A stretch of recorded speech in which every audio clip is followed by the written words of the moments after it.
Good morning, everyone. Welcome to Teeing Off with RevSportz. I'm Gargi Raut, and joining me today for this conversation are Shubhayan Chakrabarti from South Africa, Devashish Sen, and Shamik Chakrabarti. Last night, we had an incredible test between the two sides, India and South Africa. We also have some incredible football discussion coming up in this show. But starting with you, Shubhayan, sum up day one of Test match because it was chaotic. It was a bowler's day out for both the teams. Uh, I am still in shock what happened yesterday. So hopefully the match will end today. Remains to be seen how the Indian bowlers fare in the first hour, second hour, and if they can bundle out South Africa as soon as possible, we will possibly end this match before tea. So let's see. It depends on how the Indian bowlers do in the first hour and second hour. Devashish, how would you describe Siraj's bowling yesterday? Yeah, obviously he has been brilliant to put it straight away. He has been phenomenal, and there's an ace associated with Siraj. His name starts with S.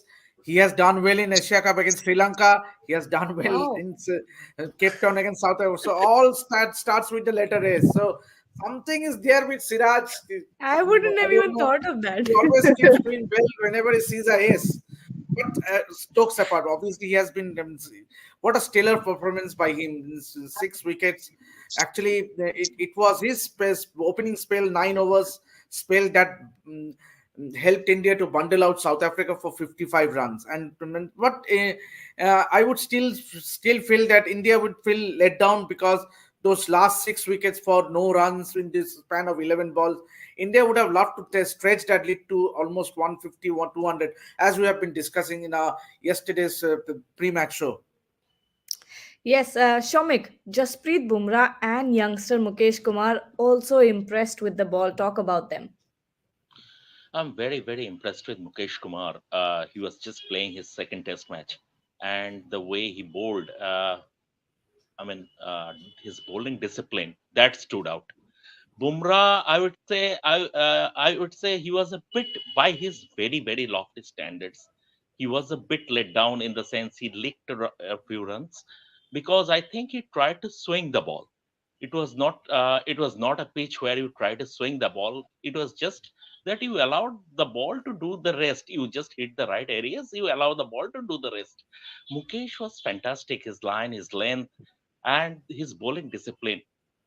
India made a mistake by not playing him in the first test under the pretext that Prashid Krishna is a hit the deck bowler while Mukesh is a floater. I think they have corrected it. They have got better late than never.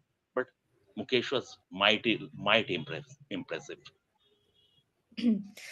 Shubhayan, we also saw some incredible catching by the Indian team yesterday. You know, you were there in the ground, so I think you would have seen the ball move much faster and those quick reactions. Talk about that. One of the catches by Yashasvi Jaiswal that was right on his throat. It came quick. It came really quick, and he was good. And as I said yesterday, it's good to see youngsters also. Shubman Gill stands in the slip. Shreyas Iyer stands in the slip cordon. So good to see the youngsters now taking forward the legacy from Ajinkya Rahane, who was a terrific slip catcher, and good to see safe buckets there in the slip cordon. But yes, I mean, Yashasvi has done the job as a slip fielder, but bigger onus will be on him to score some runs and get more going in the second innings if they get to bat.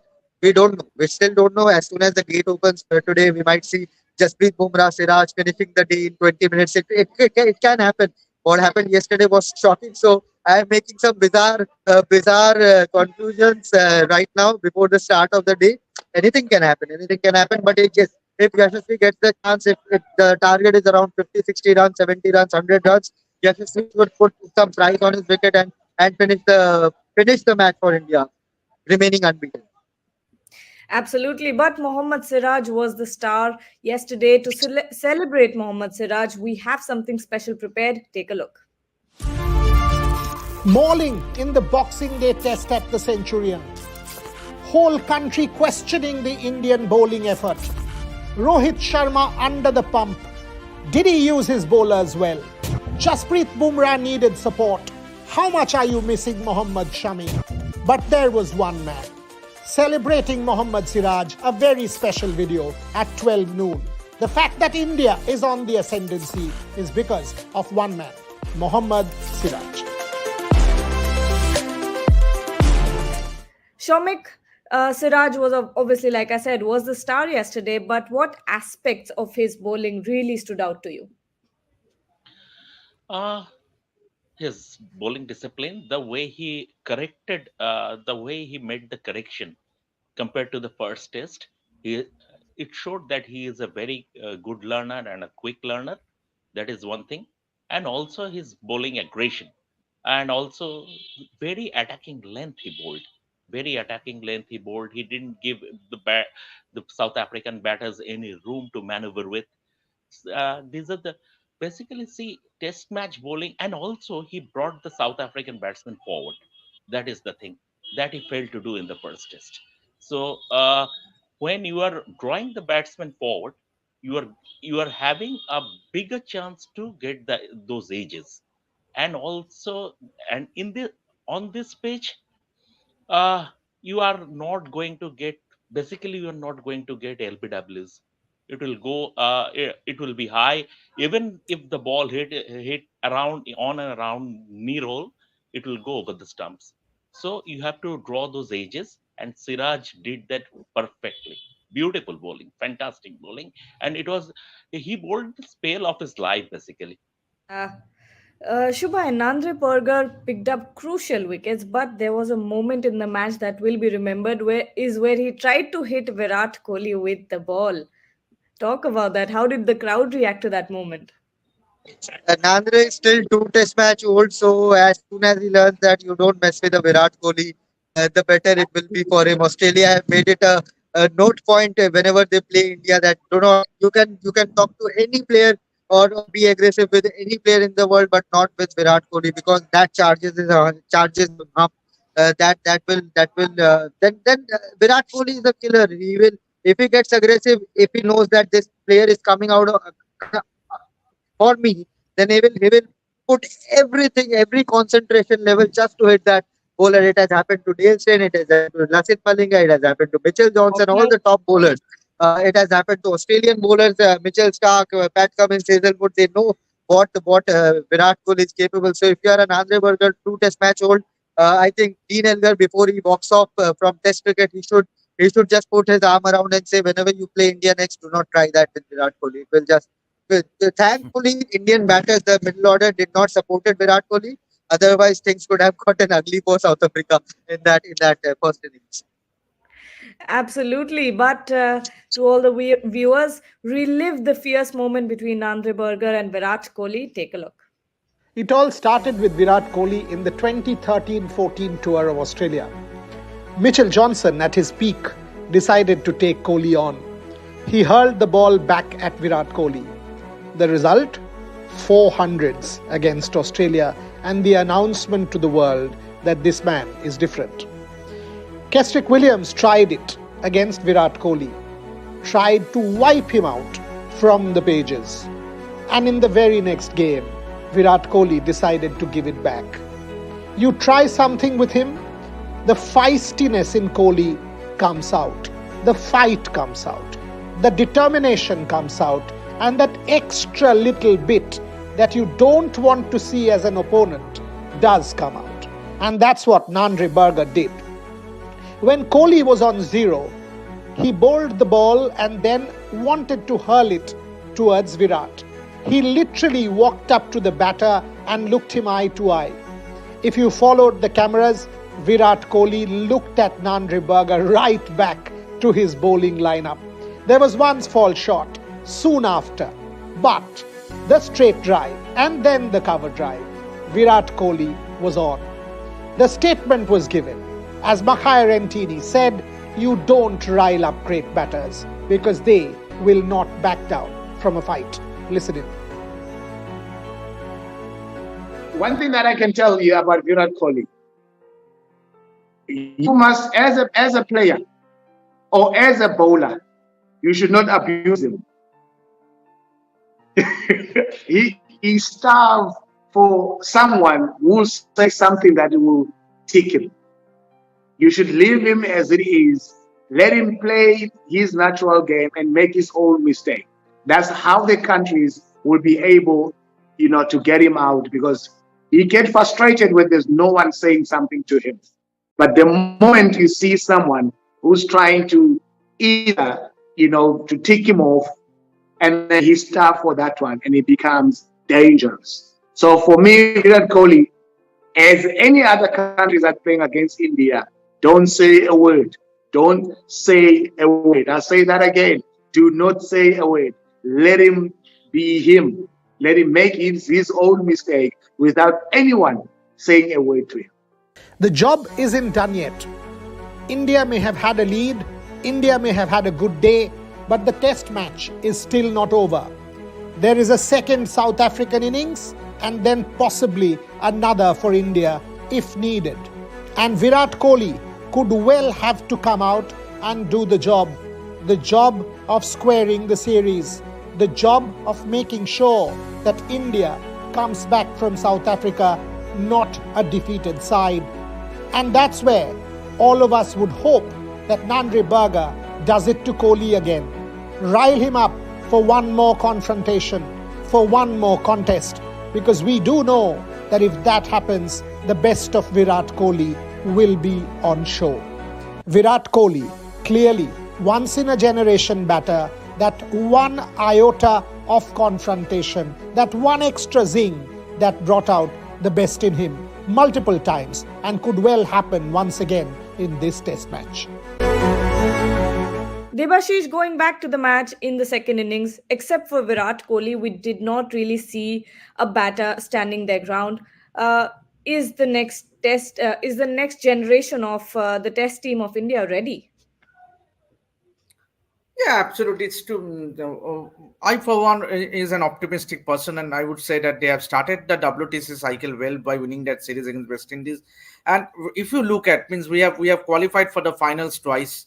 In last two cycles of WTC, we have qualified for the finals. Yes, we did not end up winning the final.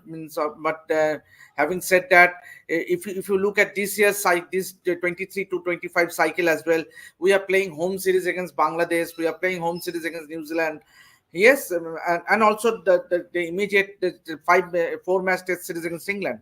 So one would expect that India, the youngsters, that the likes of Shubman or Yashasvi or Shreyas, and leaving aside the big stars, I'm saying the Rohits and the Virat, India will really do. We have a very good experience, a good team of youth and experience. Means when you see a likes of Virat and Rohit and KL Rahul, you cannot say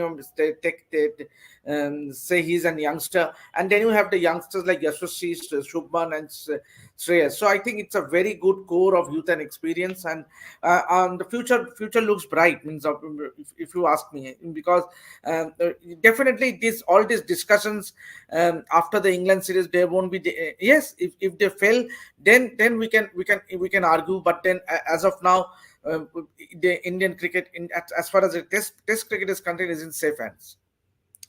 Absolutely. And moving on to the world of football, Antonio Lopez Habas, who led Atletico de Kolkata to two ISL trophies, has returned to Kolkata to replace Juan Fernando as the head coach of Mohan Bagan. Debashish, talk about that. Yeah, it was on the expected lines, given the fact that Mohun Bagan has lost the recent four matches, and see if you talk about teams like Mohun Bagan and East Bengal, they are trophy-oriented side. Means you cannot keep on losing and you get the accolades. Means obviously obviously the coach will face the heat, and as was the case, because but Juan Fernando has done really well. He won the ISL last season. He won the Durand Cup, but things were not, because and you have to also feel for him, because Mohun Bagan Super Giants were not the team that he would have liked to, because a lot of injury concerns, lot of main players missing out. But still, let's see. Antonio Lopez Habas has won the ISL for Mohun Bagan, so let's hope that let's see. Can I make a comment as a East Bengal fan? Absolutely, you can. You don't have to ask. Say, same number of coaches. No, leave. I just leave, but the same number of coaches as as same number of club names for Mohan Bagan now. Shamik, do you want to add something? Yeah, I might like to add something on this. See, to start with, I mean, as far as sacking Juan Fernando is concerned, this is an absolute joke, I think, because he was made Oh, to carry the can. He was made to carry the can on the hills of four defeats, just on the hills of four defeats with a depleted squad. He has lost his main center half in Anwar Ali, and before going into the details, you need to he won the ISL last year. He won the Durant Cup last year. You don't sack a coach on the heels of four defeats who was playing with a depleted squad to start with. Midway into the season, you brought in Habas and made him the technical director.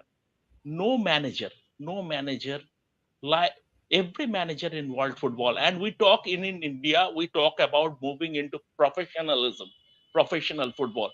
What happened, this is it is back to the 1970s and 80s when the club officials used to work at the drop of a hat, used to sack coaches, used to so it is absolutely not done. In the sense, you need to find out who released someone like Carl McHugh, who was such a versatile player. He could play as a center half. He could play as a number six. He could play as a number seven. He could play as a number eight. For example, who I mean, who was the mastermind to give him a release? Mohun Bagan was missing. Mohun Bagan was missing him. Mohun Bagan was missing someone like Pranay. Uh, uh, if I'm Devashish Pranay can Haldar. tell me. Pranay Haldar. Pranay, Pranay Haldar. Someone like Pranay Haldar, his experience Mohun Bagan missed. So whose decision was it to release those guys? You got to root up the problem. We are talking about moving into professionalism, but this is what on you don't sack a successful coach, and one Ferrando was a coach. You don't sack a successful coach just on the and it is just the mid-season break. You don't sack a coach, and you have the January transfer window. You have had the opportunity to bolster the squad. So you don't sack a successful coach just on the heels of four defeats. I think this decision is ridiculous. It is a joke taken by a trigger-happy management. wow. Some strong I am words happy. there. I am happy. The East Bengal fan inside me is extremely happy with the way Mohan Bagan are losing the matches. So I'm fine. Okay, but what does Antonio Lopez's arrival mean for Mohan Bagan? Listen in. Juan Fernando, who have given Mohun Bagan Super Giants the ISL trophy last year, has stepped down from the coaching position, and Antonio Lopez Havas, who was the technical director, will be the head coach going forward from the Super Cup. They should have given a little bit more time. At least they should have waited till the end of the Kalingo Super Cup, because at this moment it was really a shocking news, as most of the journalists expected that at least the team management will wait till the end of the Super Cup, and then they would take the decision. The most ironic thing is that Juan Fernando replaced Antonio Lopez Havas around 2 years ago during the ISL, and now Antonio Lopez Havas is replacing Juan Fernando. So এটা একটা অদ্ভুত change. তো দেখা যাক হাভাস ফেরাই ভাগ্য ফেরে নাকি মোহনবাগানে। তো একটা কোচ যার থেকে আমরা ট্রফি পেয়েছি হাবাসের থেকে, কিন্তু তার থেকে আমরা হতাশ হয়েছি। সে আমাদের ক্লাব ছেড়ে চলে গিয়ে পুনে সিটি জয়েন করেছে, তারপর আবার আমাদেরকে জয়েন করলো, তারপর as a technical director join করলো। তো এই পয়েন্টটা কিন্তু অ্যাজ আ ফ্যানের পার্সপেক্টিভ যদি দেখি আমি, তো আমার কাছে এটা একটু ডিসঅ্যাপয়েন্টিং। কেন একটা কোচ যাকে আমরা মানে দেখেছি ডিসঅ্যাপয়েন্ট করতে, তাকে আবার তার উপর ভরসা করাটা for a certain period of time, হ্যাঁ যদি রেজাল্ট দিয়ে দিল তাহলে আলাদা ব্যাপার, but for a certain period of time ফ্যান্সদের মধ্যে, যেমন আমি মোহনবাগান ফ্যান, আমার মধ্যেও একটা খটকা দিল যে কেন হাবাসকে করতে গেল। They should have tried someone new or something new. কেন আমরা স্প্যানিশ ট্যাকটিক্স, স্প্যানিশ কোচ পরপর বছর ধরে দেখছি, স্প্যানিশ খেলা, স্প্যানিশ ছক একটু ধরা যাচ্ছে মোহনবাগানের খেলাটা এখন। ভাগ্য ফেরে কিনা, যেরকম রাহুল বললো, হাবাসের সাথে ভাগ্য ফেরে কিনা। Obviously, the way Rahul said, ki Fernando should have given a little more time, at least the Kalinga Super Cup, and we are also expecting that thing to happen because there are no such rumors or something ki Mohan Bagan will definitely change the coach or not. But it's okay. Havas has experience in ISL, and we all know has won 2 titles. And but personally, I think this is a short-term plan. I think in the middle of the season, you do not think a new coach to come in and because every coach has their set of players, like they have their different plans and different players will suit their plans. So I think this is a short-term solution for the club, maybe because in technique as technical director, I think Habas will be a great fit. Shomik, more on how does this move change the dynamics of Mohan Bagan? Um, uh, Monbagan will, what we have seen Antonio Lopez Habas going by his coaching philosophy. Mohun Bagan will move. We can expect Mohun Bagan moving to reactive football, not proactive football. They will sit back. They will try to hit the opponents on the counters, on the breaks. So that is sort of reactive football. They will try to hit the opposition on transitions. Um, this is nothing wrong with that. Different coaches have different philosophies. I mean, he will work. I mean, he will work with his defense. The defense will be tighter. They will lick less goals. That is for sure. But then again, football could be a little boring. Yes, Shamek. That's it from us for this conversation. We'll be back every Monday to Friday at 9 a.m. every morning. But for now, we'll leave you with some post match visuals from Cape Town from last night.